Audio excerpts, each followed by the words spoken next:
Greetings, YouTube. Today is the first day I've been able to actually address the Roe decision as part of one of my regular videos. Again, I film these and post them. I schedule them ahead of time to give me a buffer when my computer does things like blows up a hard drive, like it did quite recently. So 6 unelected social conservatives have decided that they know what is best for America after 50 years of women having a constitutional right. And they've decided that women don't deserve that constitutional right, that women are not worthy of bodily autonomy and agency, that they shouldn't be able to make decisions about themselves. Firearms have more rights than women do in America. Literally. They keep giving more and more rights to people so that they can carry firearms around with fewer and fewer restrictions so that it will make mass shootings simpler.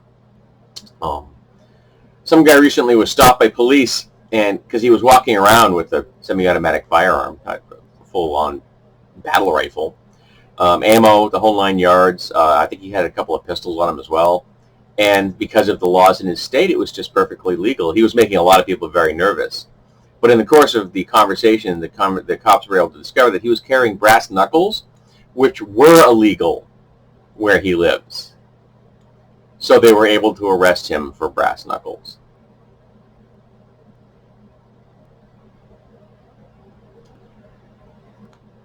Somewhere Orwell and Kafka are golf clapping,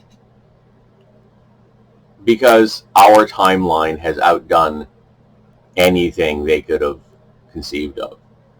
Lovecraft couldn't have spun this one. I think that even Cthulhu might be terrified of the precedents that have been set in America in the last year. The new normal has just gone full-on cyberpunk dystopia. And women have been designated as second-class citizens. They are literally going to be forced into carrying a fetus in a country that doesn't have universal health care, doesn't have universal child care, doesn't have paid maternity leave that is universal. And remember, some countries will actually have paid maternity leave for a year, which is what it should be. They're going to be forced into birth in a place where we don't have enough baby formula. And, of course, the supplies that you need to keep a baby going, food, diapers, medication, things like that, are also not supplemented or free. And bringing a child into the world, delivering a child, I believe it can cost somewhere between $20,000 and $30,000. This is about putting people into poverty and keeping them there. And keeping enough people in poverty, they can keep fueling their service industries and their factories and the military. This is about producing humans so they can be put into the grist mill and ground into a fine dust, which the billionaires will then snort like Bolivian blow.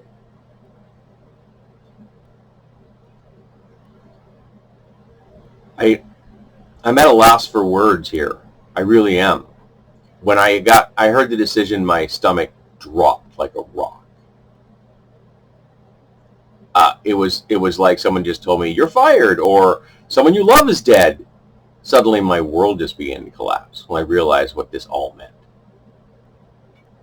And it's just the first step.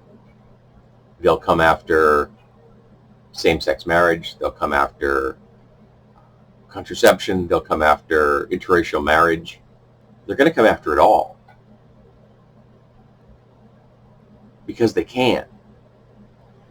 And because the Democrats in Congress are a bunch of spineless bastards. And yes, we need to keep voting.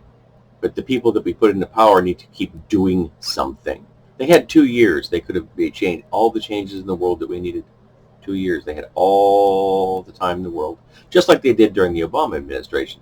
They pissed that one away too. They're all about the status quo and getting reelected. It seems that the Democrats are playing chess while the Republicans are playing rugby.